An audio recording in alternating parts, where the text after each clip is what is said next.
Hello students, Visharad பூர்வார்த்தில் Tamil paper 2ஆம் பகுதியில் 2வது செக்ஷனில் எஸ்ஸே பார்த்துக்கிட்டு இருக்கோம். அதில் கண்ணகி கார்சிலம்பு அது பார்த்தோம். இப்போ தேசம் ஒன்று தேசியம் ஒன்று என்ற தலைப்பில் கண்ணதாசன் கூறும் கருத்துக்கள் யாவைன்னு கேட்டிருக்காங்க. இதுவும் ரொம்ப எளிமையாக தான் இருக்குது ஸ்டூடெண்ட்ஸ், இதை படித்து பார்க்கலாம். அறிமுகம்.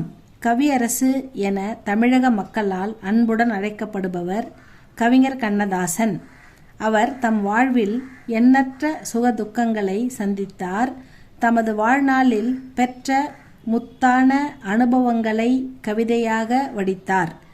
இலக்கியம் மட்டுமன்றி சினிமா துறையிலும் கவிதைகள் எழுதி மக்களின் மனதில் நீங்கா இடம் பிடித்தார். தேசம் ஒன்று தேசியம் ஒன்று.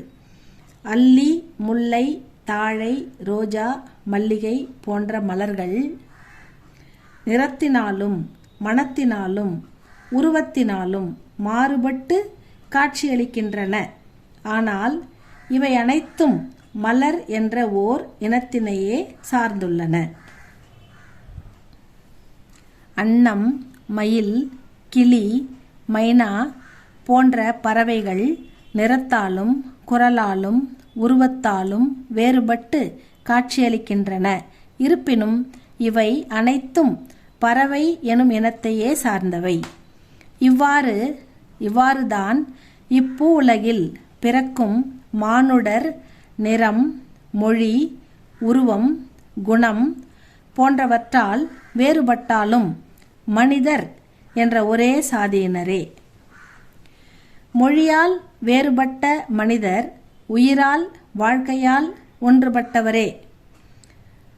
பட்டு மற்றும் பருத்தி ஆடையாக கட்டும் பொழுது கணத்தால், நிறத்தால், அமைப்பால் வேறுபட்டு இருப்பினும் மானம் காத்தல் என்னும் ஒரே தொழிலை மேற்கொள்கிறது. ராகம், தாளம், பாவம் இம்மூன்றும் இணைவதே பாடலாகும். இவைகள் மொழியால் வேறுபடினும் ஞானத்தால் ஒன்றுபடுகிறது.